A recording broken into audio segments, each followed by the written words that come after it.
Welcome to the Draft Utopia NFL Digest. This is part 2 of our holiday edition. We wanted to get 4 sets of highlights up featuring the 16 games for this week, mainly due to the holiday season. I went a little bit further with the games this week, giving quarter-by-quarter recaps and the bottom line in each game. Part 1 is up on our site right now. This is part 2. Before we get straight into the games, I'd like to thank some people that have been following me on LinkedIn. On Thursday, we only had 17 connections.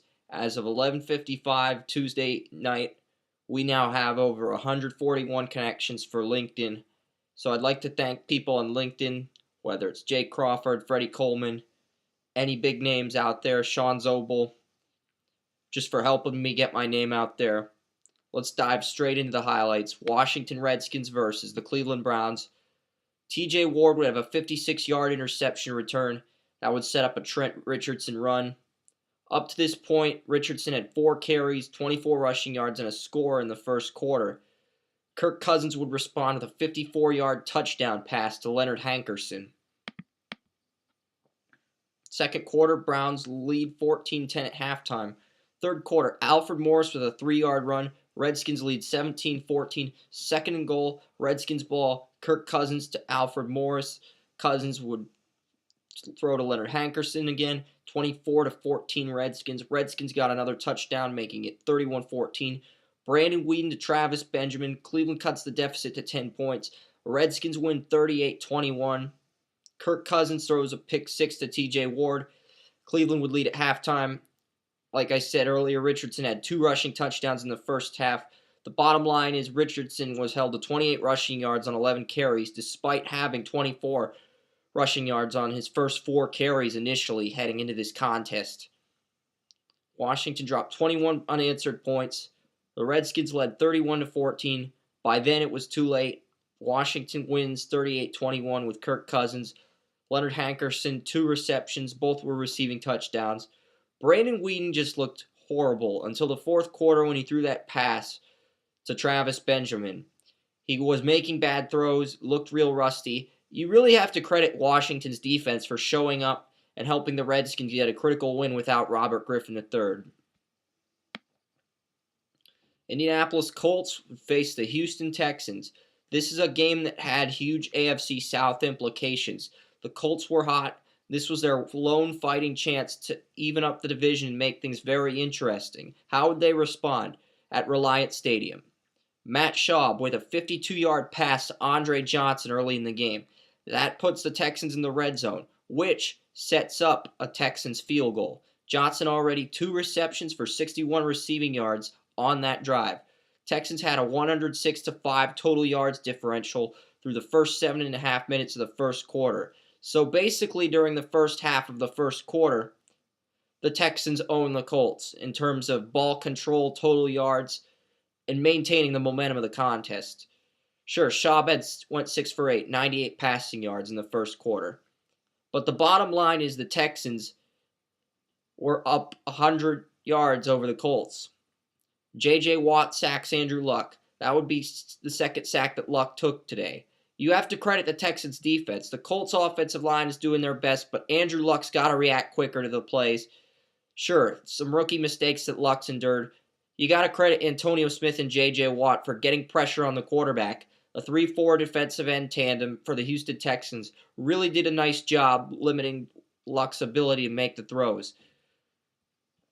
Watt would continue to dominate. He'd stop the run. He'd generate pressure on Andrew Luck constantly all day, sacking the quarterback, stopping the run. Texans led 20-10 at halftime. Third quarter, Texans get a field goal, making it 23-10. Andrew Luck would throw to Dwayne Allen. Colts cut the Texans' lead to 6 points. Andre Johnson passes the 11,000-yard receiving mark through his career. Texans led 23-17 after 3 quarters. Fourth quarter, Texans get 2 field goals in the fourth quarter. Texans win 29-17.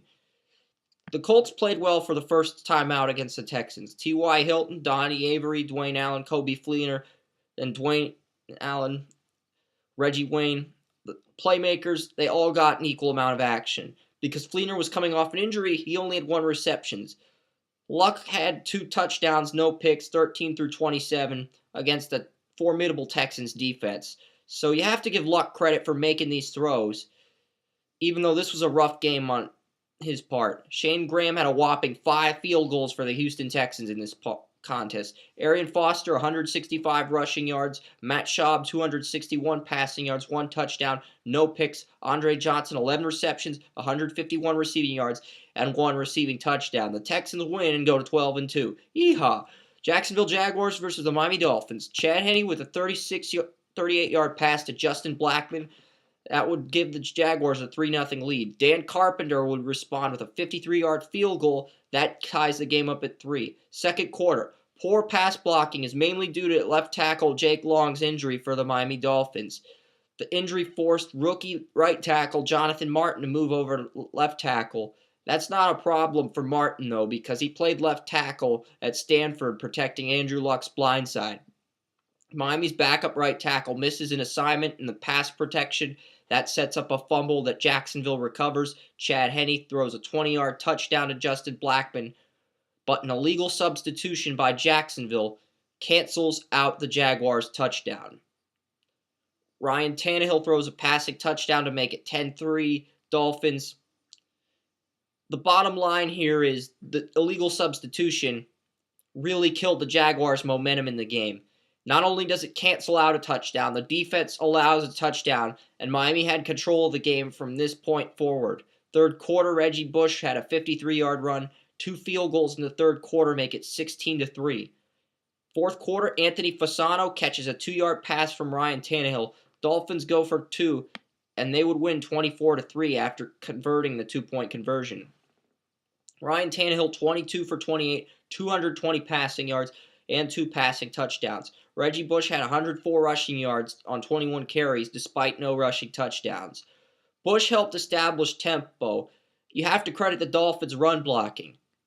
But Ryan Tannehill comes into his own as a leader, led Miami to this win over the Jacksonville Jaguars. Sure, the Jaguars have an anemic defense. We can talk crap about the Jaguars all we want. At the end of the day, you have to give Ryan Tannehill props for orchestrating the Miami Dolphins to a win late in the season. A 500 season is still within reach if the Miami Dolphins manage to win out during their final 2 games, which they probably won't. Tampa Bay Buccaneers versus the New Orleans Saints. Saints lead 7-0.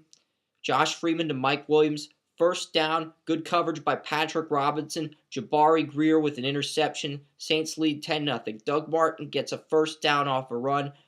Freeman throws another interception in the red zone. Saints would lead 24-0 at halftime. Saints score again and lead 31-0. Josh Freeman overthrows his second target on 2nd and 2, 12 seconds into the third quarter. Bad call by the officials as they call an incompletion. Freeman clearly threw a touchdown to Mike Williams. You see the play. Late in the third quarter, Josh Freeman throws a pass to Mike Williams. But Williams had both feet in bounds, and they called it no touchdown. Both feet were down on the play. That was a touchdown. Unbelievable how these officials officiate these games. Fourth quarter, the Saints would go ahead. They'd win 41-0. New Orleans demolishes Tampa Bay.